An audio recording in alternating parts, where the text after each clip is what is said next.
Oh yes, it's everyone's favourite video time. It's another ThinkPad video. This time we have an IBM Thinkpad 380ED. Now these came onto the market in September of 1997. This particular one is in very, very good condition. There's a few scratches to the lid, but there's no damaged plastics anywhere.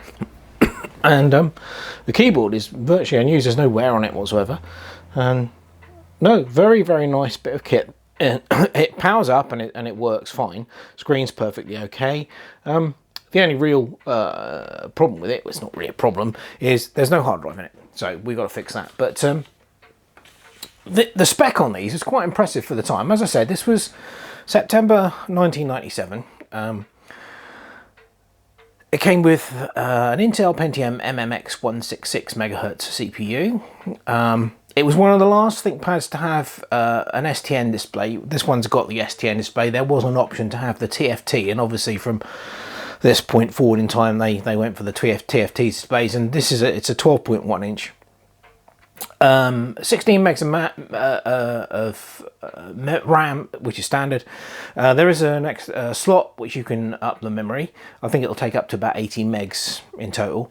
It had a 2.1, a 3 or a 5.1 gig hard drive. It's got a 1.4 meg floppy CD-ROM combi drive in it. And yeah, it was very well specified for the time. Right, let's get around it and have a look at the ports. So on this side we have the combi CD-ROM drive and floppy drive, volume control, microphone jack, headphone jack. Around the back we have a VGA port, parallel port, serial port, power jack, PS2 mouse port, and on this side the two PCMCIe slots. And that's an infrared port there. Obviously, that's the power switch. So yeah, it's a nice bit of kit. Now we're gonna have to do a little bit of work on this. It needs a new drive, which I have here. This is a 5.1 inch drive, supposedly tested and working, and this is of the period. So this would be perfect for this laptop. This is dated May 98, which is great. The laptop obviously needs a new CMOS battery because they've always gone, which is what this little bugger is here. Now, it would have come with Windows 95 on it, but obviously a year after it came out, we had Windows 98. So, and that will run on this laptop, no problem at all. So that's what we're going to install. Now, unlike many ThinkPads, this one, the 380ED, does not have the slot in the side for the hard drive. Normally on a lot of ThinkPads you have a little plate here which comes off and the hard drive slides in. On this particular ThinkPad, some disassembly, I'm afraid, is required. I've already removed the screws, but the first thing we have to do is to very gently prise up the keyboard, which is in fact clipped in place. I use a small screwdriver for this. And it should come up fairly easily. I've done these before. There we go, yeah. And then it just lifts out. I've already disconnected it. There's a cable underneath which has to be disconnected. So that's the keyboard. To get it where the hard drive goes, we also need to lift off this portion of the case. Again, there's several screws which enable that to happen. Once the screws are released, there are a few clips, but it does come away fairly easily, as you can see. I'll put that up there. And let's have a look.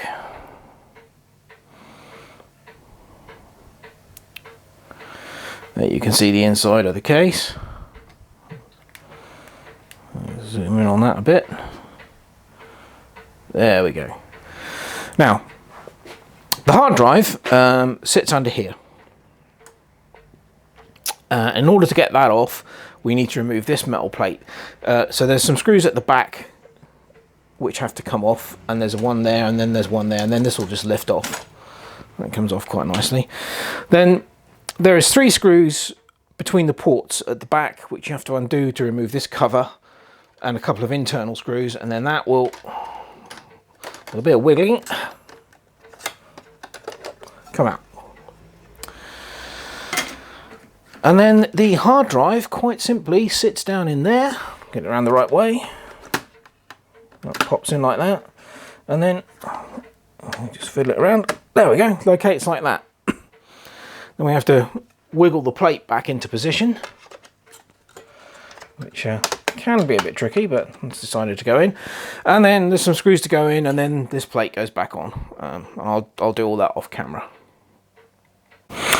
Right, well, it's all back together. One last job to do, and that's the CMOS battery. So we'll close that up, flip it over. And the CMOS battery is located underneath the RAM cover here. So we'll just quickly take that off with my little wow stick here. Amazingly useful bit of kit. Lift that off. And there, I'll zoom in on this.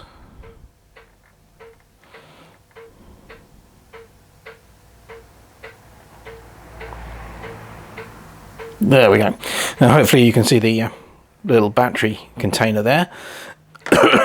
So we'll just pop the new battery in. Try not to lose it.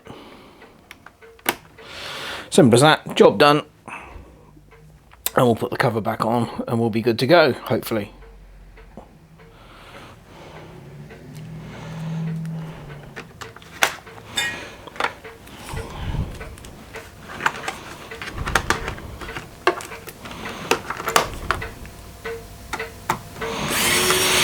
And while we're at it, we'll pop the battery back in. Not that the battery actually works or anything, because it doesn't. But we'll put it in anyway. And there we go. Job done, good to go. Right, power's on, so let's power it up and see what happens.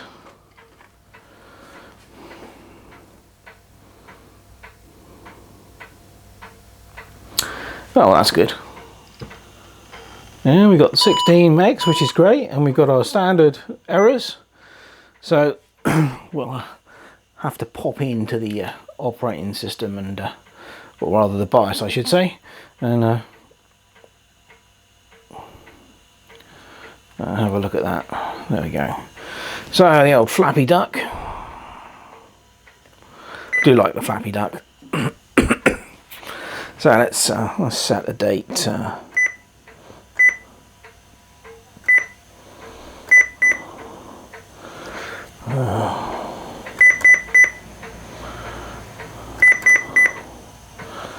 Time, so let's get the 100-year-old clock. Time is 10:40.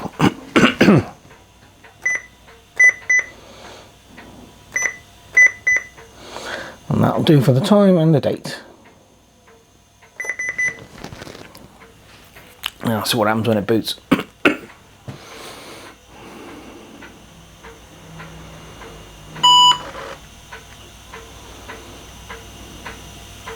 Right, that's what I was hoping. So now we need to put the Windows 98 startup disk in and the CD and see if we can get it to load Windows 98.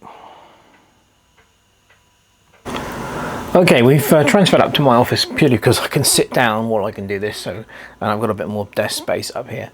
First time I tried it, it didn't like my original Windows 98 boot disk. I don't know why, just would only read part of it. So I've used my trusty ThinkPad 380X and created a brand new boot disk, which it seems to boot from, so we'll give that a go. I'm going to try and zoom in on the screen so you get a better look at the screen. Let's come up. You can actually see what the hell's going on.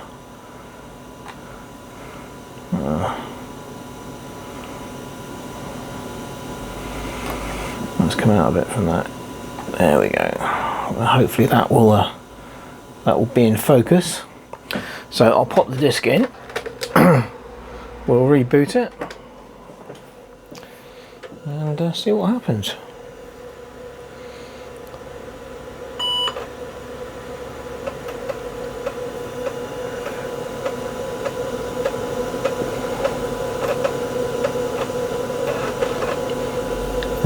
Start a computer with CD-ROM support. Excellent.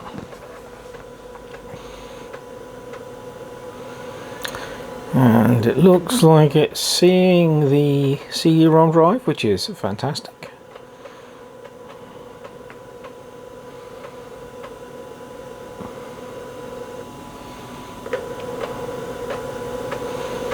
All this looks good. Long time since I've put Windows 98 on a machine, so this will be interesting. Creating our virtual disk.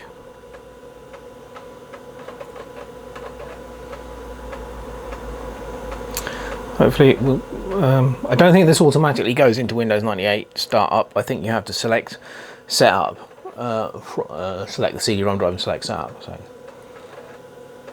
if I remember correctly.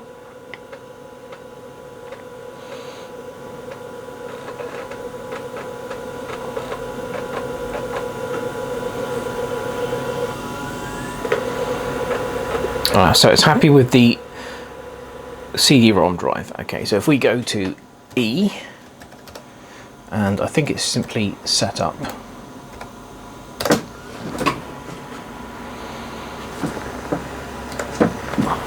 Running the scan disk, which we would expect it to.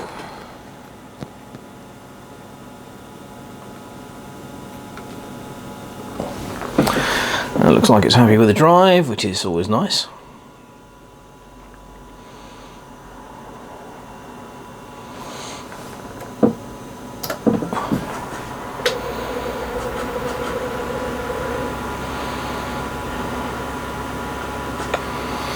And here we go.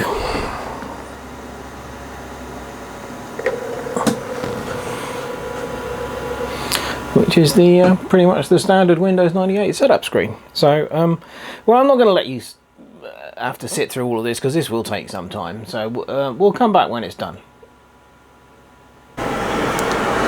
Okay, here we are about an hour later, and we're finally there.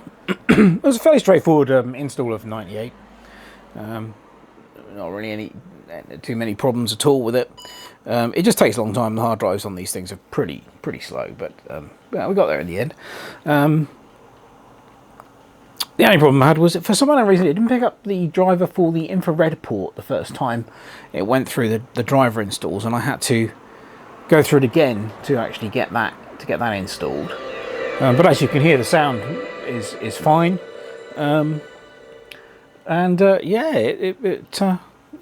it all came together really well. Let's see if we can close in on the screen a bit for you.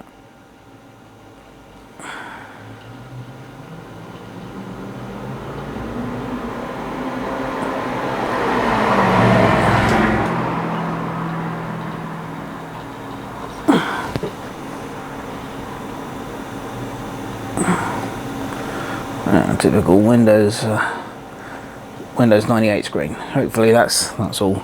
Yeah, it's all up together nicely.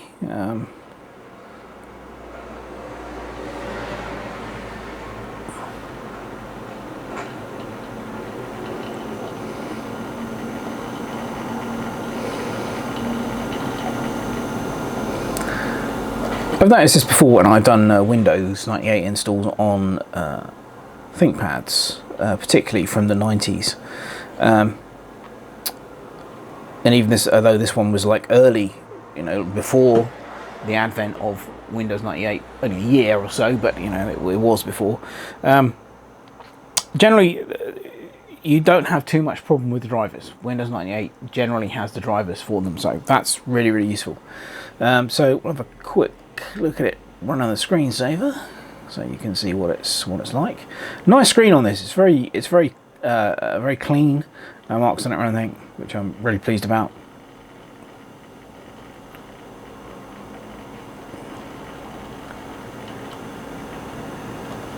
So there you go. So as you can see, I mean, it's doing the old pipe screensaver pretty damn fast. I mean, there's no problem with that. It's only got 16 megs of RAM in it, but it's pretty good. Anyway, that's about it for the old IBM 380ED ThinkPad.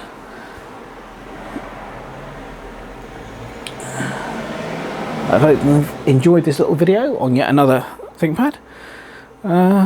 Thanks very much for watching. Cheers.